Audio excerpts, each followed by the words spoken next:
Hi everyone, we are joined today by Jeffrey Sachs to discuss the redefinition of America First and also the future of BRICS. So welcome back to the program. Great to be with you, Glenn. So the economic dominance of the Western world has been declining for many years, and it has appeared to have already come to an end, which meant that the U.S. could embrace two different paths.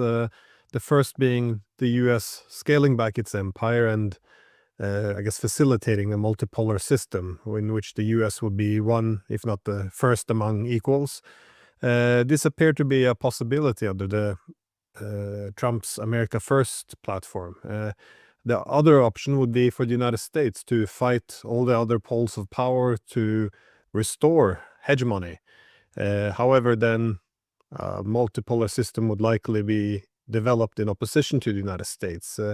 It appears that Trump has, if it was not always intended to, shifted to the second, as he's now very much making the Russia war his own war, of course attacking Iran, and now also encouraging allies to prepare for war, or at least commit to war with China. What do you see having happened to America First? Was it always destined to be um, a, a failure, or was it always a deception? How are you interpreting this? Well, first, let me say, just to clarify one major point. The West is not in decline. The rest of the world is catching up. So from a historical point of view, modern economic development, meaning the Industrial Revolution, the industrial age of the 19th century, then the age of electricity, the age of the automobile, now the age of information and the digital age, was led initially by the North Atlantic, what we call the West. Britain was the first industrialized country. Britain was the place where the steam engine created industrialization. Now, it was in the 19th century when the gap between the West, so-called, and the rest widened considerably. And that came partly because of the advances of technology, literacy, science in the Western world, and the imperial domination that brought over much of Asia, and by the end of the 19th century, all of Africa. So the West widened its lead, both through its economic and technological advances, but also the brutal age of high imperialism of Europe in the 19th century, and indeed until the middle of the 20th century. At the end of World War II, Europe had basically battered itself to death in two civil wars in the first half of the 20th century, and that opened the way for the colonized parts of the world to gain their political independence. And that happened, of course, in the late 40s and the 1950s, and then stretched out into the 1970s, and in some cases the 1980s, depending on whether the European powers fought wars to try to keep their colonies or let them go through exhaustion or for other reasons. But in any event, from the second half of the 20th century, countries were independent for the first time, typically in more than 100 years. And what did they do? They began to catch up. First thing they did was engage in education, which the European imperial powers did not offer to most of their subjects, certainly not in any quality that would enable their colonies to achieve economic development. I raise all of this because what has happened is a normal process where Asia and now Africa and other parts of the non-Western world are achieving economic development by raising educational standards, most fundamental part of economic development, building infrastructure, and in many cases, and China's of course the most notable in the world, moving from catching up to moving forward by becoming great innovators of new technologies on their own. So this is a normal process. It's a healthy process. It's a good process. It's driving the Western world nuts, especially with our nutty government in the United States. Why? Because the Western world came to believe in its superiority over several centuries. Because when you're ahead, you say, I'm ahead because I'm better. I'm ahead because of the God I believe in. I'm ahead because of some kind of intrinsic superiority, a lot of white supremacy, a lot of religious supremacy. All sorts of reasons have been given in the last 250 years by Europeans and Americans about why they naturally run the world. So we're at the end of that Western-led world. And truth be told, it's not only the United States that's crazy, it's also Europe. They don't want to give up these advantages because they came to believe, and again, for a lot of reasons, some absolutely vulgar, some mistaken ideas, some sophisticated fallacies, the belief, for example, that Max Weber proposed that it's Protestantism that would be the key for economic success. So even the Catholic regions of Southern Europe would not be able to catch up. All of these reasons led to a mindset that I think is still very much alive in Europe and the US. An air of superiority, a belief that how dare the Russians threaten us. They're not quite us. They're not quite Europe. And China, my God, the deep antipathy to China is shocking to me. I believe basically it's racism in the end because it's widely held. It is taken for granted in the United States, especially in the political class, of course. But it's a part of our deep-seated history. Already by the 1880s, there were anti-China laws on Chinese migration. The racism and antipathy has been there for a long time. And now that China really is a rival as innovator in the world, definitely has surpassed the United States in industrial output by quite a large margin, is the low-cost producer of much of what the world really needs, whether it's zero carbon energy, the new electric vehicles, 5G digital technologies. China's just wonderfully adept, competitive, and innovative. And this is really driving the political class crazy in the United States. How dare they? The insult to the Western dominance. So to my mind, your question is really a question of almost psychology that is not grounded in actual facts about security or threats, but rather is an attitude issue. And if you ask me, what does America First stand for? It stands for America first and dominant. And what Trump exposes every day, by the way, in a cruder and more dangerous way, is his belief that he can post something on Truth Social and the world has to respond to it. And that he can give orders to Putin, or he can give orders to Xi Jinping, or he can give orders to Lula, or he can give orders to the BRICS, and everybody's going to fall in line. That's his real belief. It's at a personal level rather crude, but it's kind of in the air in Washington that, oh, yes, multipolar, Marco Rubio says these things once in a while in speeches, but really America is going to tell the world what to do. And what's problematic right now is the rest of the world isn't going to follow the U.S. line. And we have a president that is out of control of law in the United States. He just issues executive decrees. He issues orders every day. The Supreme Court has basically said, we're not going to stop him. Congress has said, we're pathetic. We have nothing to do with this.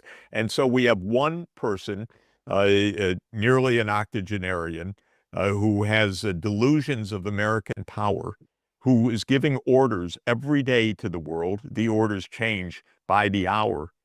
The rest of the world is, some are trying to say, yes, please, we love you, we respect you, we honor you.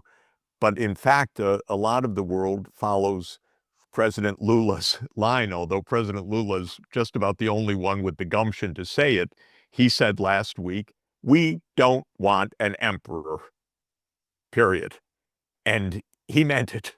And when the United States, not the United States, by the way, when Donald Trump responded by saying, okay, Brazil gets 50% tariffs, President Lula said, okay, we have a reciprocity law, we retaliate. We don't want an emperor. This is where we are this week. It's rather shocking. It's rather amazing. It's not, let's live in a multipolar world, let's make peace, let's make business, let's get along. It's more dangerous than that right now.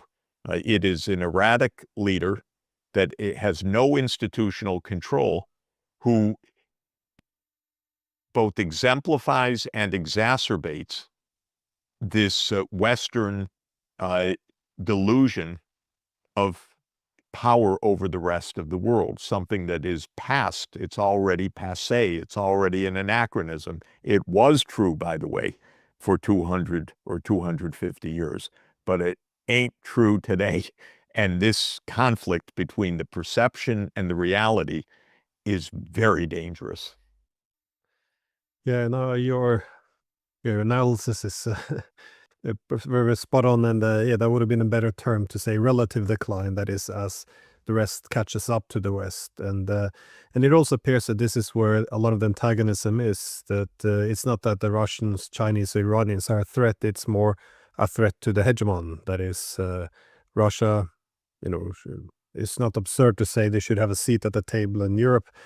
China obviously can't be broken just because it's growing too fast, and also Iran deserves a role in the Middle East. But you mentioned Lula, and this is an interesting case, seemingly of the collapse of American cursive language, as you suggest. The fact that they just turn around, and but this is of course in the context of the BRICS summit, so which Trump also sent out a social truth tweet, or what it's called, where he called that this was anti-American policies of BRICS. And on the same day, he also signed and sent all these tariffs letters. I'm not sure if that should symbol something that it's on the same day. But to what extent is the United States capable of slowing down BRICS? Or is this only I guess, counterproductive initiative by threatening countries to abandon BRICS? Listeners should go online and type in BRICS declaration, Rio de Janeiro, to get the actual text of what the BRICS countries said. It's a good reading, a little turgid as these multilateral documents are. But for example, unless I'm mistaken, I don't think the United States is mentioned one time. There's no sense in which the document is anti-US. What is mentioned repeatedly is the United Nations, the international rule of law, multilateralism, a rules-based order, not according to Donald Trump's rules, but according to the rules of the World Trade Organization or the UN Charter or the UN General Assembly or the UN Security Council. That's mentioned repeatedly. The BRICS sign on to the multilateral processes. To call this anti-American is only to reflect the fact that it is the United States that has walked out of multilateralism. The United States walked out of the Paris Climate Agreement. The United States walked out of the World Health Organization. The United States does not pay its dues to the United Nations. The United States said, we oppose the Sustainable Development Goals. In our English cliche, that's like being opposed to motherhood and apple pie. We're opposed to sustainable development, to ending poverty, to fighting climate change. And when I say opposed, I mean the U.S. government is voting against UN resolutions that call for the Sustainable Development Goals because, as the U.S. spokespeople at the UN say, this is not in America's interest. So when the BRICS come out for the international system, yes, Donald Trump says, oh, that's anti-American, because the United States is absenting itself from the multilateral system. I have to say again and again, though, because we use these terms as shorthand, when I say the United States, I mean almost literally these days Donald Trump, one person, because Congress doesn't say a word. It's pathetic. As I said, the Supreme Court is basically saying, well, the president can do what he wants. And the American public has no say in anything. The American public supports the United Nations, as one opinion survey after another has demonstrated for decades. So we use shorthands of countries, but what we mean is governments. In most cases, governments are institutionalized. In the United States, of course, there is an institutionalized government. It's the deep state. It's the military-industrial complex, which really runs the U.S. government. And it's personalized in a president that doesn't rule by law or by legislation, but rather by executive order. This is even more true than just about any so-called authoritarian country in the world that I know of, where in most countries there's at least a ruling council or some kind of a group of governors of the provinces of the country or some such institution. But in the United States, it's one person right now that decides 50% tariff for Brazil, 30% tariff on this, we tax whatever.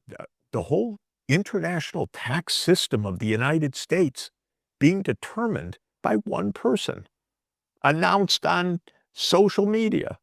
Extraordinary what's happening.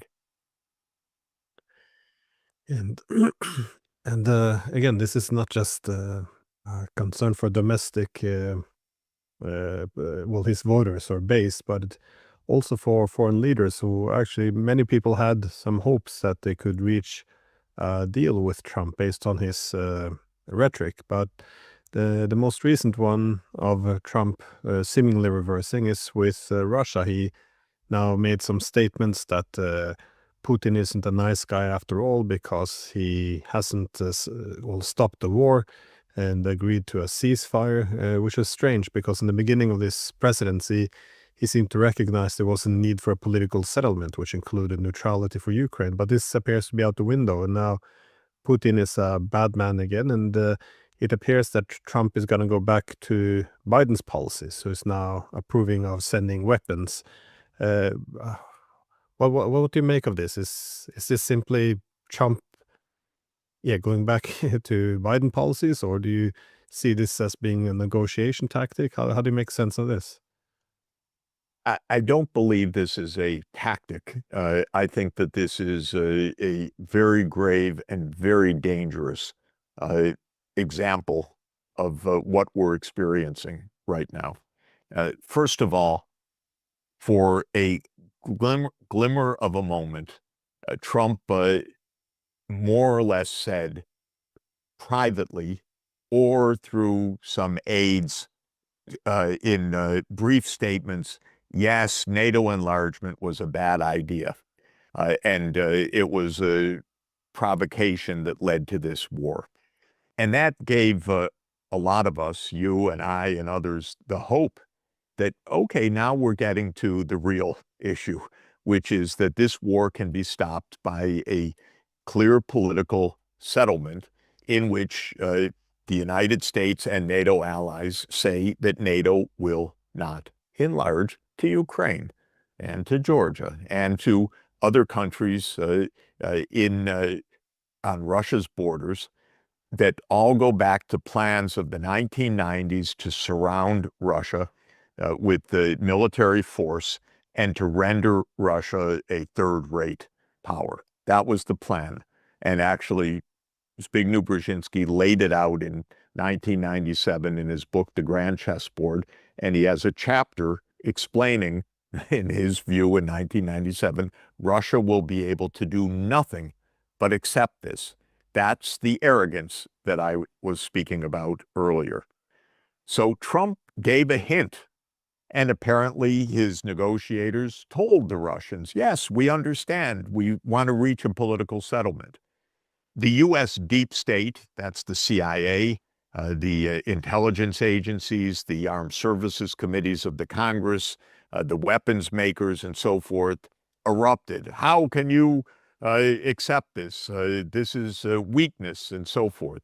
The Europeans, Starmer and Macron, and it was Schultz then, and then Merz, all said, no, you can't do this. We fight on, we fight on.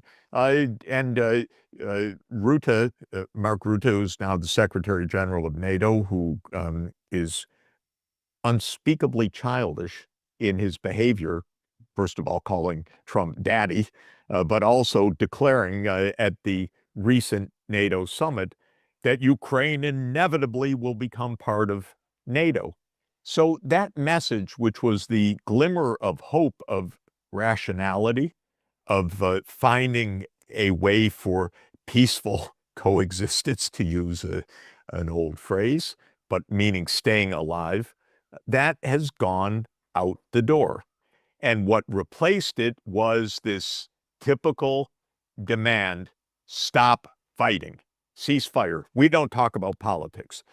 NATO is inevitably going to go to Ukraine, says Mark Rutte, and the United States does nothing to say, no, no, that's not right. You can't say that. Quite the contrary.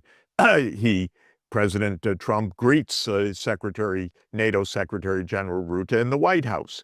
Everything is lovey-dovey. So there's no politics left, just demands. And Trump says, you stop fighting, ceasefire.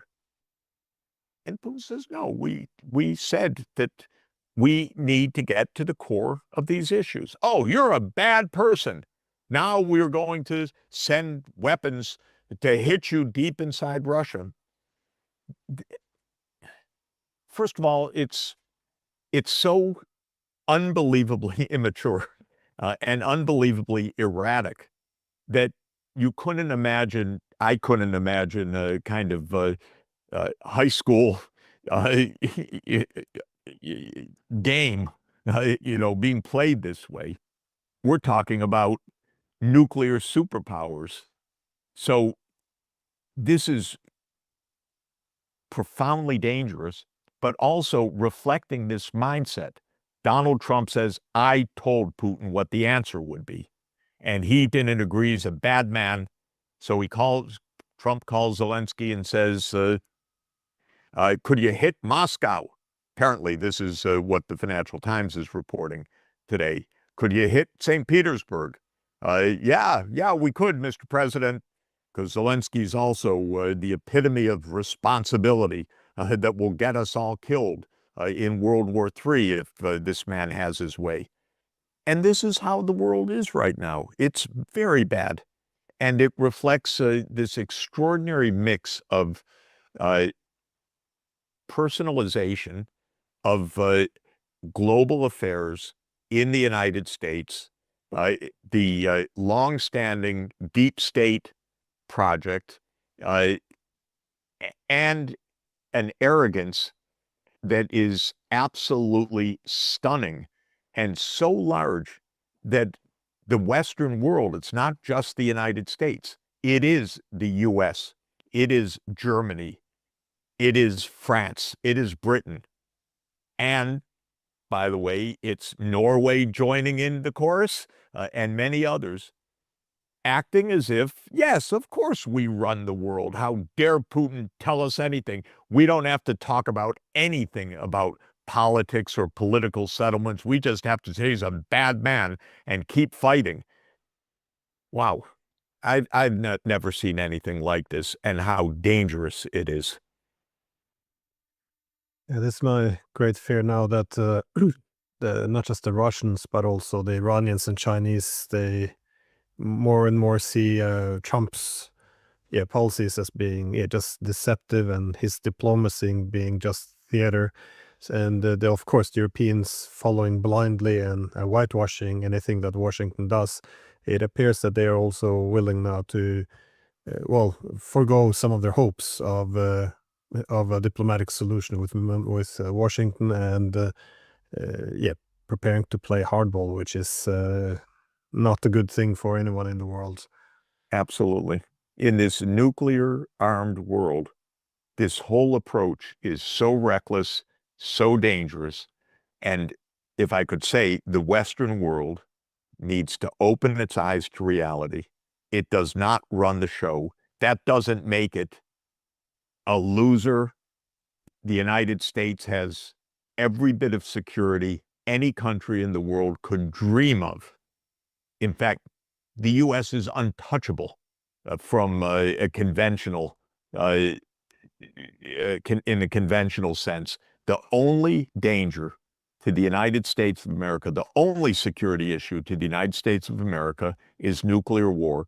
And it seems to be the only path that the U.S. is on right now, which is the most direct antagonism of the other major powers in the world in the crudest possible way. Well, Jeffrey Sachs, thanks so much. I know you're very busy there in Beijing and probably have a full day ahead of you. So thank you for letting By the way, me. lots of meetings that I've been having all over the world, and there's a lot of concern all over the world, and concern by very responsible people and professional diplomats with long experience. People are not finding this fun. They're not finding this a game. They're not finding this a joke. They're finding it very dangerous and destabilizing. And we had better get a grip with mature adult behavior. So that's what I'm hoping someone in Europe can please come forward that way. Yeah, I hope to be able to ask you something about your experiences in China once you're back in New York. So Wonderful. thank you again. We'll do that. Great to talk with you.